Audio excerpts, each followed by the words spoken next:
ವಾಣಿ date 13/8/2026. ಪ್ರಾತಃ ಮುರಳಿ. ಓಂ ಶಾಂತಿ. ಬಾಪ್ ದಾದಾ ಮಧುಬನ. ಮಧುರ ಮಕ್ಕಳೇ, ತಂದೆಯು ನಿಮ್ಮ ಅದೃಷ್ಟವನ್ನು ಬೆಳಗಿಸಲು ಬಂದಿದ್ದಾರೆ. ಪಾವನರಾಗುವುದರಿಂದಲೇ ಅದೃಷ್ಟವು ಬೆಳಗುವುದು. ಪ್ರಶ್ನೆ: ಯಾವ ಮಕ್ಕಳ ಅದೃಷ್ಟವು ಬೆಳಗಿದೆಯೋ ಅವರ ಚಿಹ್ನೆಗಳೇನು? ಉತ್ತರ: ಮೊದಲನೇದು, ಅವರು ಸುಖ ದೇವತೆಯಾಗಿರುತ್ತಾರೆ. ಬೇಹದ್ದಿನ ತಂದೆಯಿಂದ ಸುಖದ ಆಸ್ತಿಯನ್ನು ತೆಗೆದುಕೊಂಡು ಎಲ್ಲರಿಗೆ ಸುಖ ಕೊಡುತ್ತಾರೆ. ಎಂದೂ ಯಾರಿಗೂ ದುಃಖ ಕೊಡುವುದಿಲ್ಲ. ಅವರು ವ್ಯಾಸನ ಮಕ್ಕಳು. ಸತ್ಯ ಸುಖ ದೇವನಾಗಿರುತ್ತಾರೆ. ಎರಡನೇದು, ಅವರು ಪಂಚವಿಕಾರಗಳ ಸನ್ಯಾಸ ಮಾಡಿ ಸತ್ಯ ರಾಜಯೋಗಿ, ರಾಜ ಋಷಿಗಳೆಂದು ಕರೆಸಿಕೊಳ್ಳುತ್ತಾರೆ. ಮೂರನೇದು, ಅವರ ಸ್ಥಿತಿಯು ಏಕರಸವಾಗಿರುತ್ತದೆ. ಅವರಿಗೆ ಯಾವುದೇ ಮಾತಿನಲ್ಲಿ ದುಃಖವಾಗಲು ಸಾಧ್ಯವಿಲ್ಲ. ಅವರಿಗೆ ಮೋಹಜೀತರೆಂದು ಹೇಳುತ್ತಾರೆ. ಗೀತೆ: ಅದೃಷ್ಟವನ್ನು ಬೆಳಗಿಸಿಕೊಂಡು ಬಂದಿದ್ದೇನೆ. ಓಂ ಶಾಂತಿ. ಗೀತೆಯ ಒಂದು ಸಾಲನ್ನು ಕೇಳುತ್ತಿದ್ದಂತೆಯೇ ಮಧುರಾತಿ ಮಧುರ ಮಕ್ಕಳಿಗೆ ರೋಮಾಂಚನವಾಗಿ ಬಿಡಬೇಕು. ಭಲೆ ಸಾಮಾನ್ಯ ಗೀತೆಯಾಗಿದೆ, ಆದರೆ ಇದರ ಸಾರವನ್ನು ಮತ್ಯಾರೂ ತಿಳಿದುಕೊಂಡಿಲ್ಲ. ತಂದೆಯೇ ಬಂದು ಪ್ರತಿಯೊಂದು ಗೀತೆ ಶಾಸ್ತ್ರದ ಅರ್ಥವನ್ನು ತಿಳಿಸುತ್ತಾರೆ. ಮಧುರಾತಿ ಮಧುರ ಮಕ್ಕಳು ಇದನ್ನು ತಿಳಿದುಕೊಂಡಿದ್ದರೆ ಕಲಿಯುಗದಲ್ಲಿ ಎಲ್ಲರ ಅದೃಷ್ಟವು ಮಲಗಿದೆ. ಸತ್ಯುಗದಲ್ಲಿ ಅದೃಷ್ಟವು ಬೆಳಗಿರುತ್ತದೆ. ಮಲಗಿರುವ ಅದೃಷ್ಟವನ್ನು ಜಾಗೃತಗೊಳಿಸುವವರು ಮತ್ತು ಮತವನ್ನು ಕೊಡುವವರು ಅಥವಾ ಅದೃಷ್ಟವನ್ನು ರೂಪಿಸುವವರು ಒಬ್ಬರೇ ತಂದೆಯಾಗಿದ್ದಾರೆ. ಅವರೇ ಕುಳಿತು ಮಕ್ಕಳ ಅದೃಷ್ಟವನ್ನು ಬೆಳಗಿಸುತ್ತಾರೆ. ಹೇಗೆ ಮಕ್ಕಳು ಜನ್ಮ ಪಡೆಯುತ್ತಾರೆ, ಅದೃಷ್ಟವು ಬೆಳಗುತ್ತದೆ. ಮಗುವು ಜನ್ಮ ಪಡೆಯುತ್ತಿದ್ದಂತೆಯೇ ಅವರಿಗೆ ಇದು ಅರ್ಥವಾಗುತ್ತದೆ, ನಾನು ವಾರಸುದಾರನಾಗಿದ್ದೇನೆ. ಹಾಗೆಯೇ ಇದು ಬೇಹದ್ದಿನ ಮಾತಾಗಿದೆ. ಮಕ್ಕಳಿಗೆ ತಿಳಿದಿದೆ, ಕಲ್ಪಕಲ್ಪವು ನಮ್ಮ ಅದೃಷ್ಟವು ಬೆಳಗುತ್ತದೆ ಮತ್ತು ಮಲಗುತ್ತದೆ. ಪಾವನರಾದಾಗ ಅದೃಷ್ಟವು ಬೆಳಗುತ್ತದೆ. ಪಾವನ ಗೃಹಸ್ಥಾಶ್ರಮವೆಂದು ಹೇಳಲಾಗುತ್ತದೆ. ಆಶ್ರಮ ಪದವು ಪವಿತ್ರವಾಗಿರುತ್ತದೆ. ಪವಿತ್ರ ಗೃಹಸ್ಥಾಶ್ರಮ ಅದಕ್ಕೆ ವಿರುದ್ಧ ಪದವಾಗಿದೆ. ಅಪವಿತ್ರ ಪತಿತ ಧರ್ಮ ಆಶ್ರಮವೆಂದು ಹೇಳುವುದಿಲ್ಲ. ಗೃಹಸ್ಥ ಧರ್ಮವಂತೂ ಎಲ್ಲರದೂ ಆಗಿದೆ, ಪ್ರಾಣಿಗಳದೂ ಆಗಿದೆ. ಎಲ್ಲವೂ ಮಕ್ಕಳು ಮರಿಗಳಿಗೆ ಜನ್ಮ ಕೊಡುತ್ತದೆ. ಪ್ರಾಣಿಗಳನ್ನು ಸಹ ಗೃಹಸ್ಥ ಧರ್ಮದಲ್ಲಿಯೇ ಎಂದು ಹೇಳಲಾಗುತ್ತದೆ. ಈಗ ಮಕ್ಕಳಿಗೆ ತಿಳಿದಿದೆ, ನಾವು ಸ್ವರ್ಗದಲ್ಲಿ ಪವಿತ್ರ ಗೃಹಸ್ಥಾಶ್ರಮದಲ್ಲಿ ಇದ್ದೆವು. ದೇವಿ ದೇವತೆಗಳಾಗಿದ್ದೆವು. ಅವರ ಮಹಿಮೆಯನ್ನು ಹಾಡುತ್ತಾರೆ. ಸರ್ವಗುಣ ಸಂಪನ್ನರು. ನೀವು ಸಹ ಹಾಡುತ್ತಿದ್ದೀರಿ. ಈಗ ನಿಮಗೆ ಅರ್ಥವಾಗಿದೆ, ನಾವು ಮನುಷ್ಯರಿಂದ ಪುನಃ ದೇವಿ ದೇವತೆಗಳಾಗುತ್ತಿದ್ದೇವೆ. ದೇವಿ ದೇವತೆಗಳದು ಧರ್ಮವಾಗಿದೆ. ಮತ್ತು ಬ್ರಹ್ಮ ವಿಷ್ಣು ಶಂಕರನಿಗೂ ದೇವತೆಗಳೆಂದು ಹೇಳುತ್ತಾರೆ. ಬ್ರಹ್ಮ ದೇವತಾಯ ನಮಃ, ವಿಷ್ಣು ದೇವತಾಯ ನಮಃ, ಶಿವನಿಗೆ ಶಿವ ಪರಮಾತ್ಮಾಯ ನಮಃ ಎಂದು ಹೇಳುತ್ತಾರೆ.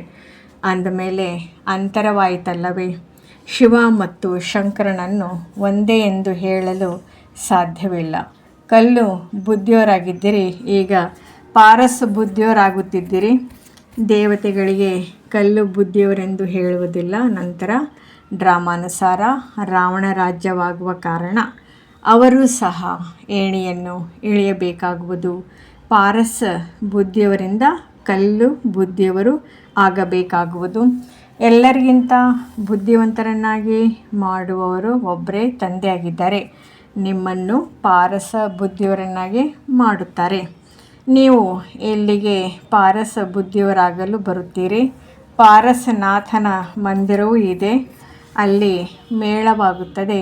ಆದರೆ ಪಾರಸನಾಥ ಯಾರೆಂಬುದು ಯಾರಿಗೂ ತಿಳಿದಿಲ್ಲ. ವಾಸ್ತವದಲ್ಲಿ ಪಾರಸವನ್ನಾಗಿ ಮಾಡುವವರು ತಂದೆಯಾಗಿದ್ದರೆ ಅವರು ಬುದ್ಧಿವಂತರಿಗೂ ಬುದ್ಧಿವಂತನಾಗಿದ್ದಾರೆ. ಇದು ನೀವು ಮಕ್ಕಳ ಬುದ್ಧಿಗಾಗಿ ಔಷಧಿಯಾಗಿದೆ. ಬುದ್ಧಿಯು ಎಷ್ಟೊಂದು ಪರಿವರ್ತನೆಯಾಗುತ್ತದೆ. ಹೇಗೆ ಕೆಟ್ಟದ್ದನ್ನು ಕೇಳಬೇಡಿ, ಕೆಟ್ಟದ್ದನ್ನು ನೋಡಬೇಡಿ ಎಂದು ಹಾಡಲಾಗುತ್ತದೆ. ಆದರೆ ಇದು ಕೋತಿಗಳ ಮಾತಲ್ಲ. ಮನುಷ್ಯರೇ ಕೋತಿಯಂತೆ ಆಗಿಬಿಡುತ್ತಾರೆ. ಮನುಷ್ಯರನ್ನು ಕಾಡು ಜನರಿಗೆ ಹೋಲಿಕೆ ಮಾಡಲಾಗುತ್ತದೆ. ಇದಕ್ಕೆ ಮುಳ್ಳುಗಳ ಕಾಡೆಂದು ಹೇಳಲಾಗುತ್ತದೆ. ಒಬ್ಬರು ಇನ್ನೊಬ್ಬರಿಗೆ ದುಃಖ ಕೊಡುತ್ತಿರುತ್ತಾರೆ. ಈಗ ನೀವು ಮಕ್ಕಳ ಬುದ್ಧಿಗೆ ಟಾನಿಕ್ ಸಿಗುತ್ತಿದೆ. ಬೇಹದ್ದಿನ ತಂದೆಯು ಟಾನಿಕ್ ಅನ್ನು ಕೊಡುತ್ತಿದ್ದಾರೆ. ಇದು ವಿದ್ಯೆಯಾಗಿದೆ. ಇದಕ್ಕೆ ಜ್ಞಾನಾಮೃತವೆಂತಲೂ ಹೇಳುತ್ತಾರೆ. ಯಾವುದೇ ಸ್ಥೂಲವಾದ ನೀರಲ್ಲ. ಇತ್ತೀಚೆಗೆ ಎಲ್ಲ ವಸ್ತುಗಳಿಗೆ ಅಮೃತವೆಂದು ಹೇಳಿಬಿಡುತ್ತಾರೆ. ಗಂಗಾ ಜಲವನ್ನು ಅಮೃತವೆಂದು ಹೇಳುತ್ತಾರೆ. ದೇವತೆಗಳ ಪಾದಗಳನ್ನು ತೊಳೆದು ಕುಡಿಯುತ್ತಾರೆ. ನೀರನ್ನಿಟ್ಟು ಅದನ್ನು ಅಮೃತದ ಅಂಚಲಿ ಎಂದು ತಿಳಿಯುತ್ತಾರೆ. ಯಾವ ಅಂಚಲಿಯನ್ನು ತೆಗೆದುಕೊಳ್ಳುವರು ಅದಕ್ಕೆ ಇದು ಪತಿತರನ್ನು ಪಾವನ ಮಾಡುವಂಥದ್ದೆಂದು ಹೇಳಲಾಗುವುದಿಲ್ಲ. ಗಂಗಾ ಜಲಕ್ಕೆ ಪತಿತ ಪಾವನಿ ಎಂದು ಹೇಳುತ್ತಾರೆ. ಮನುಷ್ಯರು ಸತ್ತಾಗ ಗಂಗಾ ಜಲವು ಬಾಯಲ್ಲಿರಲಿ ಎಂದು ಹೇಳುತ್ತಾರೆ. ಅರ್ಜುನನು ಬಾಣ ಹೊಡೆದನು ಮತ್ತು ಅಮೃತ ಜಲವನ್ನು ಕುಡಿಸಿದನೆಂದು ತೋರಿಸುತ್ತಾರೆ. ನೀವು ಮಕ್ಕಳು ಬಾಣಗಳನ್ನು ಹೊಡೆಯುವುದಿಲ್ಲ. ಒಂದು ಡ್ರಾಮಾ ಇದೆ. ಅಲ್ಲಿ ಬಾಣಗಳಿಂದ ಜಗಳವಾಡುತ್ತಾರೆ. ಅಲ್ಲಿನ ರಾಜನನ್ನು ಈಶ್ವರನ ಅವತಾರವೆಂದು ತಿಳಿಯುತ್ತಾರೆ. ತಂದೆಯು ಹೇಳುತ್ತಾರೆ, ಇವರೆಲ್ಲರೂ ಭಕ್ತಿ ಮಾರ್ಗದ ಗುರುಗಳಾಗಿದ್ದಾರೆ. ಸತ್ಯವಾದ ಸದ್ಗುರು ಒಬ್ಬರೇ ಆಗಿದ್ದಾರೆ. ಸರ್ವರ ಸದ್ಗತಿದಾತನು ಒಬ್ಬರೇ ತಂದೆಯಾಗಿದ್ದಾರೆ. ಅವರು ಎಲ್ಲರನ್ನೂ ಜೊತೆ ಕರೆದುಕೊಂಡು ಹೋಗುತ್ತಾರೆ.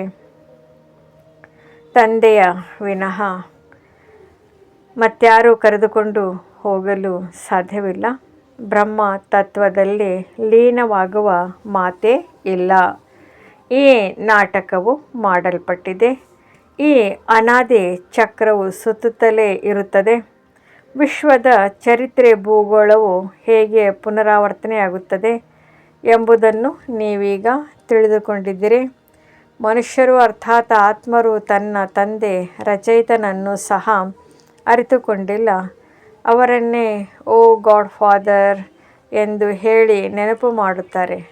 ಲೌಕಿಕ ತಂದೆಗೆ ಗಾಡ್ ಫಾದರ್ ಎಂದು ಹೇಳುವುದಿಲ್ಲ.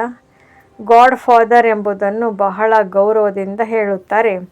ಅವರಿಗೆ ಪತಿತ ಪಾವನ, ದುಃಖಹರ್ತ, ಸುಖಕರ್ತನೆಂದು ಹೇಳುತ್ತಾರೆ. ಒಂದು ಕಡೆ ಅವರು ದುಃಖಹರ್ತ, ಸುಖಕರ್ತನೆಂದು ಹೇಳುತ್ತಾರೆ. ಇನ್ನೊಂದು ಕಡೆ ಯಾವುದೇ ದುಃಖವಾಗುತ್ತದೆ ಅಥವಾ ಮಗುವು ಶರೀರ ಬಿಟ್ಟರೆ ಈಶ್ವರನೇ ಸುಖ ದುಃಖ ಕೊಡುತ್ತಾನೆ. ಈಶ್ವರನು ನಮ್ಮ ಮಗುವನ್ನು ಕಿತ್ತುಕೊಂಡನು, ಇದೇನು ಮಾಡಿಬಿಟ್ಟನು ಎಂದು ಹೇಳಿಬಿಡುತ್ತಾರೆ. ಮತ್ತು ಈಶ್ವರನಿಗೆ ನಿಂದನೆ ಮಾಡುತ್ತಾರೆ. ಈಶ್ವರನೇ ಮಕ್ಕಳನ್ನು ಕೊಟ್ಟನೆಂದು ಹೇಳುತ್ತೀರಿ. ಮತ್ತು ಒಂದು ವೇಳೆ ಅವರು ಹಿಂತೆಗೆದುಕೊಂಡರೆ ನೀವೇಕೆ ಅಳುತ್ತೀರಿ? ಈಶ್ವರನ ಬಳಿ ಹೋದರಲ್ಲ. ಸತ್ಯುಗದಲ್ಲಿ ಎಂದು ಯಾರೂ ಅಳುವುದಿಲ್ಲ. ತಂದೆಯು ತಿಳಿಸುತ್ತಾರೆ, ಅಳುವ ಮಾತೇ ಇಲ್ಲ. ಆತ್ಮವು ತನ್ನ ಲೆಕ್ಕಾಚಾರಗಳನುಸಾರ ಹೋಗಿ ಪಾತ್ರವನ್ನು ಅಭಿನಯಿಸಬೇಕಾಗಿದೆ. ಜ್ಞಾನವಿಲ್ಲದೆ ಇರುವ ಕಾರಣ ಮನುಷ್ಯರು ಎಷ್ಟೊಂದು ಅಳುತ್ತಾರೆ. ಹೇಗೆ ಹುಚ್ಚರಂತೆ ಆಗಿಬಿಡುತ್ತಾರೆ.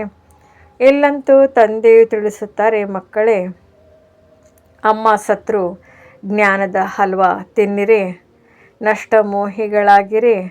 ನಮ್ಮವರು ಒಬ್ಬರೇ ಬೇಹದ್ದಿನ ತಂದೆಯಾಗಿದ್ದಾರೆ, ಮತ್ಯಾರೂ ಇಲ್ಲ. ಮಕ್ಕಳದು ಇಂತಹ ಸ್ಥಿತಿ ಇರಬೇಕು. ಮೋಹಜೀತ ರಾಜನ ಕಥೆಯನ್ನು ಕೇಳಿದ್ದಿರಲ್ಲವೇ? ಸತ್ಯುಗದಲ್ಲಿ ಎಂದೂ ದುಃಖದ ಮಾತಿರುವುದಿಲ್ಲ, ಎಂದೂ ಅಕಾಲ ಮೃತ್ಯುವಾಗುವುದಿಲ್ಲ. ಮಕ್ಕಳು ತಿಳಿದುಕೊಂಡಿದ್ದೀರಿ, ನಾವು ಕಾಲದ ಮೇಲೆ ಜಯ ಗಳಿಸುತ್ತೇವೆ. ತಂದೆಗೆ ಕಾಲರ ಕಾಲ ಮಹಾಕಾಲನೆಂತಲೂ ಹೇಳುತ್ತಾರೆ. ನೀವು ಕಾಲದ ಮೇಲೆ ಜಯ ಗಳಿಸಬೇಕಾಗಿದೆ. ಅರ್ಥಾತ್ ಕಾಲವೆಂದೂ ಕಬಳಿಸುವುದಿಲ್ಲ. ಕಾಲ ಅಂದರೆ ಮೃತ್ಯುವು ಆತ್ಮವನ್ನಾಗಲಿ ಶರೀರವನ್ನಾಗಲಿ ಕಬಳಿಸಲು ಸಾಧ್ಯವಿಲ್ಲ. ಆತ್ಮವು ಒಂದು ಶರೀರವನ್ನು ಬಿಟ್ಟು ಇನ್ನೊಂದನ್ನು ತೆಗೆದುಕೊಳ್ಳುತ್ತದೆ. ಅದಕ್ಕೆ ಕಾಲವು ಕಬಳಿಸಿತು ಎಂದು ಹೇಳುತ್ತಾರೆ. ಆದರೆ ಮೃತ್ಯುವೆಂದರೆ ಯಾವುದೇ ವಸ್ತುವಲ್ಲ. ಮನುಷ್ಯರು ಮಹಿಮೆಯನ್ನು ಹಾಡುತ್ತಿರುತ್ತಾರೆ, ಏನನ್ನೂ ತಿಳಿದುಕೊಳ್ಳುವುದಿಲ್ಲ. ಅಚ್ಯುತಂ ಕೇಶವಂ ಎಂದು ತಂದೆಯು ತಿಳಿಸುತ್ತಾರೆ. ಮಕ್ಕಳೇ, ಈ ಪಂಚ ವಿಕಾರಗಳು ನಿಮ್ಮ ಬುದ್ಧಿಯನ್ನು ಎಷ್ಟು ಕೆಡಿಸಿಬಿಡುತ್ತವೆ. ಈ ಸಮಯದಲ್ಲಿ ಯಾರೂ ತಂದೆಯನ್ನು ತಿಳಿದುಕೊಂಡಿಲ್ಲ. ಆದ್ದರಿಂದ ಇದಕ್ಕೆ ಅನಾಥರ ಪ್ರಪಂಚವೆಂದು ಹೇಳಲಾಗುತ್ತದೆ. ಪರಸ್ಪರ ಎಷ್ಟೊಂದು ಹೊಡೆದಾಡುತ್ತಾ ಜಗಳವಾಡುತ್ತಾ ಇರುತ್ತಾರೆ. ತಂದೆಯ ಮನೆಯಾಗಿದೆಯಲ್ಲವೇ ಈ ಇಡೀ ಪ್ರಪಂಚವೇ ತಂದೆಯ ಮನೆಯಲ್ಲವೇ? ತಂದೆಯು ಇಡೀ ಪ್ರಪಂಚದ ಮಕ್ಕಳನ್ನು ಪತಿತರಿಂದ ಪಾವನರನ್ನಾಗಿ ಮಾಡಲು ಬರುತ್ತಾರೆ. ಅರ್ಧ ಕಲ್ಪ ಪಾವನ ಪ್ರಪಂಚವಿತ್ತಲ್ಲವೇ? ರಾಮ ರಾಜ ರಾಮ ಪ್ರಜೆ ಎಂದು ಹಾಡುತ್ತಾರೆ. ಅಂದಮೇಲೆ ಅಲ್ಲಿ ಅಧರ್ಮದ ಮಾತಿರಲು ಹೇಗೆ ಸಾಧ್ಯ? ಅಲ್ಲಿ ಹಸು ಹುಲಿ ಒಟ್ಟಿಗೆ ನೀರು ಕುಡಿಯುತ್ತದೆ ಎಂದು ಹೇಳುತ್ತಾರೆ. ಅಂದಮೇಲೆ ಅಲ್ಲಿ ರಾವಣನು ಎಲ್ಲಿಂದ ಬರುವನು? ಏನನ್ನೂ ತಿಳಿದುಕೊಂಡಿಲ್ಲ. ವಿದೇಶದವರು ಇಂತಹ ಮಾತುಗಳನ್ನು ಕೇಳಿ ಹಾಸ್ಯ ಮಾಡುತ್ತಾರೆ. ತಂದೆಯು ಬಂದು ಜ್ಞಾನವನ್ನು ಕೊಡುತ್ತಾರೆ ಮತ್ತು ಇದು ಪತಿತ ಪ್ರಪಂಚವಲ್ಲವೇ? ಈಗ ಪ್ರೇರಣೆಯಿಂದ ಪತಿತರನ್ನು ಪಾವನ ಮಾಡುವರೇ?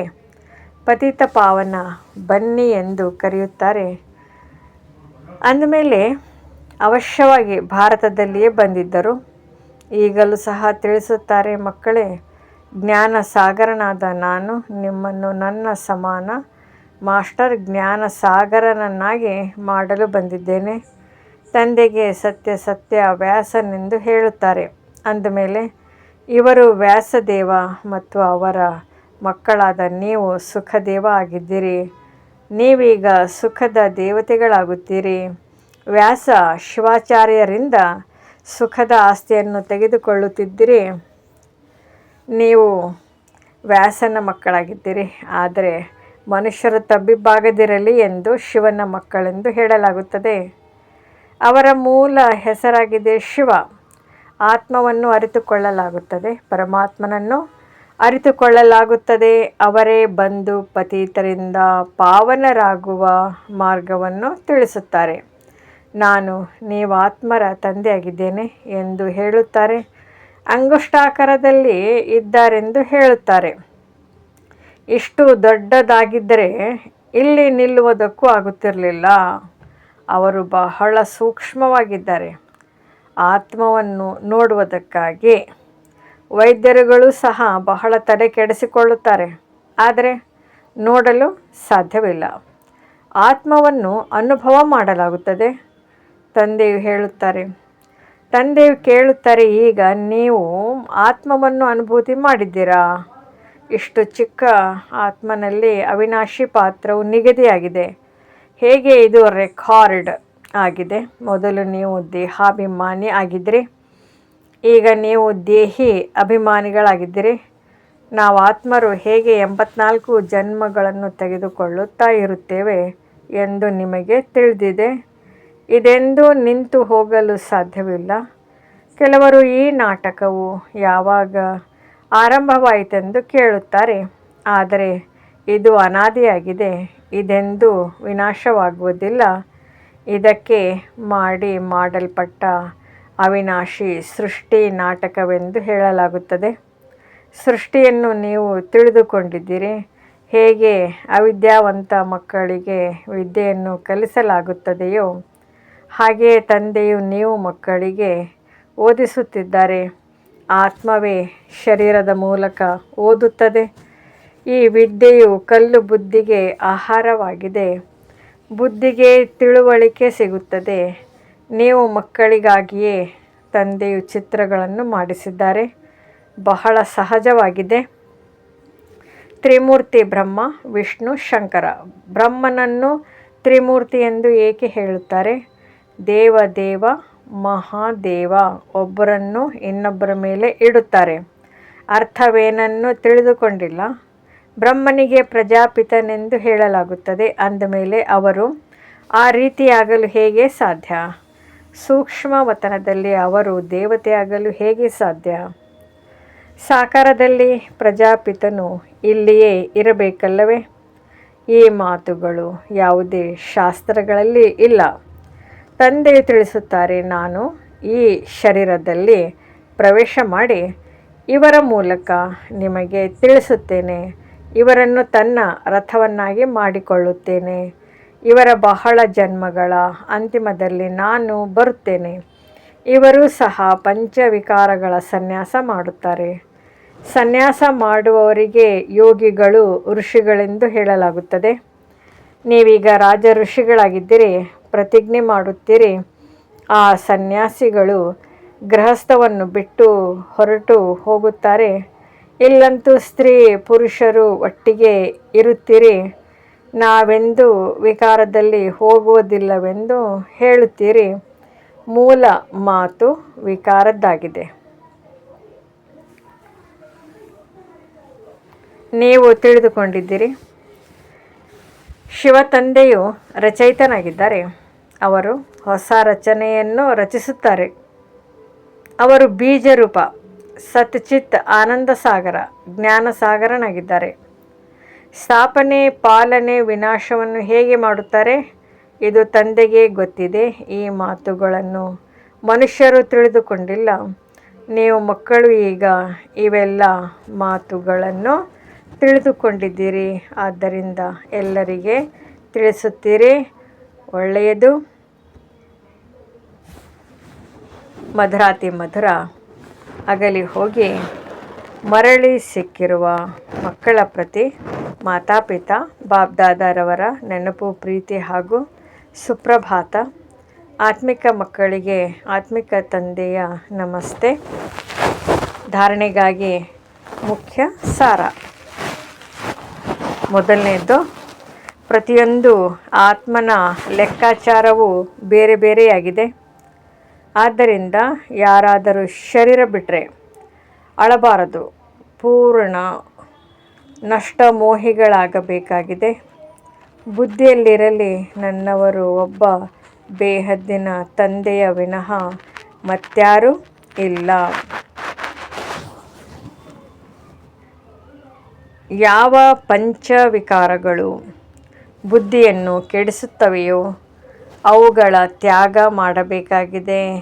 ಸುಖದ ದೇವತೆಯಾಗಿ ಎಲ್ಲರಿಗೆ ಸುಖ ಕೊಡಬೇಕಾಗಿದೆ. ಯಾರಿಗೂ ದುಃಖ ಕೊಡಬಾರದು. ವರದಾನ: ಸದಾ ಮರ್ಯಾದೆಗಳ ಗೆರೆಯೊಳಗಿರುವ ಎಚ್ಚರಿಕೆ ವಹಿಸುವ ಮರ್ಯಾದಾ ಪುರುಷೋತ್ತಮ ಭವ.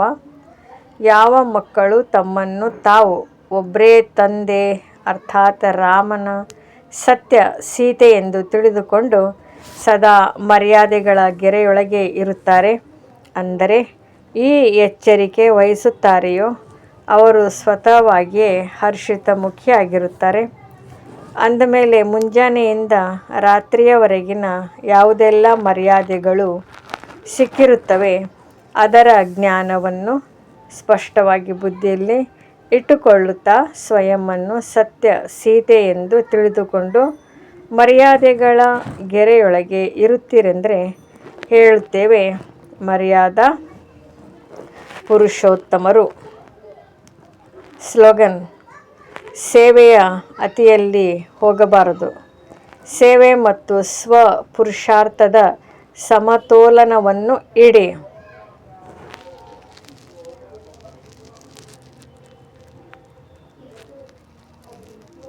ಮಾತೇಶ್ವರಿಯವರ ಅಮೂಲ್ಯ ಮಹಾವಾಕ್ಯಗಳು.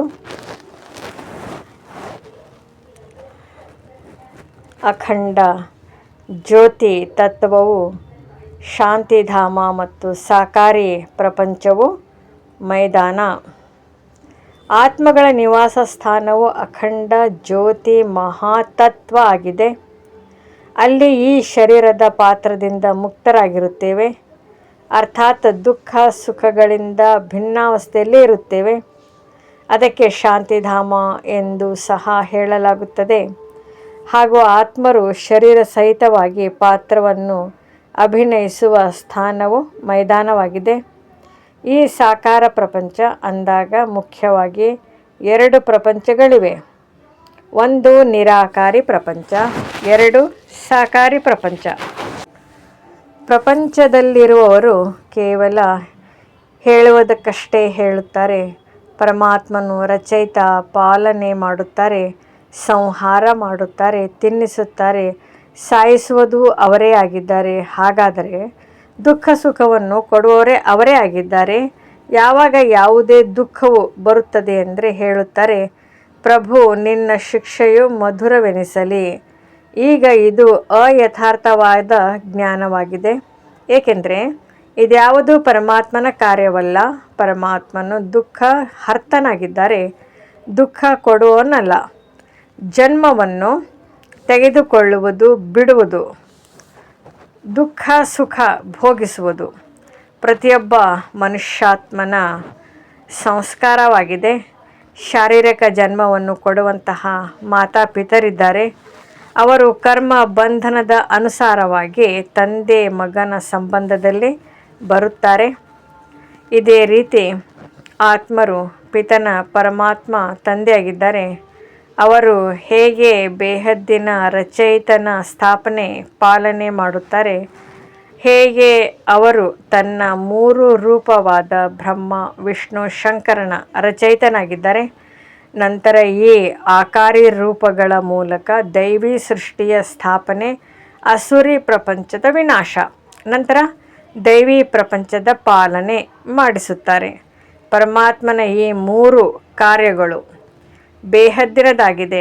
ಉಳಿದಂತೆ ಈ ದುಃಖ ಸುಖ ಜನನ ಮರಣವು ಕರ್ಮಗಳ ಅನುಸಾರ ಆಗುತ್ತದೆ. ಪರಮಾತ್ಮನಂತೂ ಸುಖದಾತನೇ ಆಗಿದ್ದಾರೆ. ಅವರು ತಮ್ಮ ಮಕ್ಕಳಿಗೆ ಯಾವುದೇ ದುಃಖವನ್ನು ಕೊಡುವುದಿಲ್ಲ. ಒಳ್ಳೆಯದು. ಓಂ ಶಾಂತಿ. ಅವ್ಯಕ್ತ ಸೂಚನೆಗಳು. ಅಪವಿತ್ರತೆಯ ಬೀಜವನ್ನು ಸಮಾಪ್ತಿ ಮಾಡಿ ಸಂಪೂರ್ಣ ಸ್ವಚ್ಛ ಪವಿತ್ರ ಆಗಿರಿ. ಸಂಪೂರ್ಣ ಪವಿತ್ರತೆ ಅರ್ಥಾತ್ ಮನಸ್ಸಾದಲ್ಲಿಯೂ ಸಹ ಯಾವುದೇ ಒಂದು ವಿಕಾರದ ಅಂಶವೂ ಇರಬಾರದು. ಜ್ಞಾನ, ಗುಣ ಹಾಗೂ ಸರ್ವಶಕ್ತಿಗಳ ಪ್ರಾಪ್ತಿಯಲ್ಲಿ ಸದಾ ಸಂಪನ್ನ. ಸರ್ವ ಪ್ರಾಪ್ತಿಗಳು ಲೈಟ್ನ ಕಿರೀಟವಾಗಿ ಕಾಣಿಸಬೇಕು. ಸ್ವಯಂ ಅನ್ನು ಸದಾ ಲೈಟ್ ಆತ್ಮಿಕ ರೂಪದಲ್ಲಿ ಅನುಭವ ಮಾಡಿ. ಕರ್ಮದಲ್ಲಿಯೂ ತನ್ನನ್ನು ಲೈಟ್ ಹಗುರ ಅನುಭವ ಮಾಡಿ. ಓಂ ಶಾಂತಿ. ಓಂ ನಮಃ ಶಿವಾಯ. ನಮ್ಮ ಚಾನೆಲ್ ವಿಡಿಯೋಗಳ ಹೆಚ್ಚಿನ ಮಾಹಿತಿಗಾಗಿ ಸಬ್ಸ್ಕ್ರೈಬ್ ಬಟನ್ಗೆ ಕ್ಲಿಕ್ ಮಾಡಿ ನಮ್ಮ ಚಾನೆಲ್ಗೆ ಸಬ್ಸ್ಕ್ರೈಬ್ ಮಾಡಿ. ಈ ವಿಡಿಯೋ ಇಷ್ಟವಾದಲ್ಲಿ ಲೈಕ್ ಮಾಡಿ, ಶೇರ್ ಮಾಡಿ ಹಾಗೂ ಕಮೆಂಟ್ ಮಾಡಿ. ಈ ಮುರಳಿ ತಮಗೆ ಇಷ್ಟವಾದಲ್ಲಿ ಹೆಚ್ಚಿನ ಕನ್ನಡ ಜ್ಞಾನ ಮುರಳಿ ವಿಡಿಯೋಗಳಿಗೋಸ್ಕರ ನಮ್ಮ ಚಾನಲನ್ನು ಸಬ್ಸ್ಕ್ರೈಬ್ ಮಾಡಿ. ತಮಗೆ ನಮ್ಮ ಚಾನಲಿನ ಎಲ್ಲ ವಿಡಿಯೋಗಳ ನೋಟಿಫಿಕೇಷನ್ ಸಿಗ್ತಾ ಇರುವುದು. ಲೈಕ್ ಮಾಡಿ, ಶೇರ್ ಮಾಡಿ, ಕಮೆಂಟ್ ಮಾಡಿ, ಸಬ್ಸ್ಕ್ರೈಬ್ ಮಾಡಿ.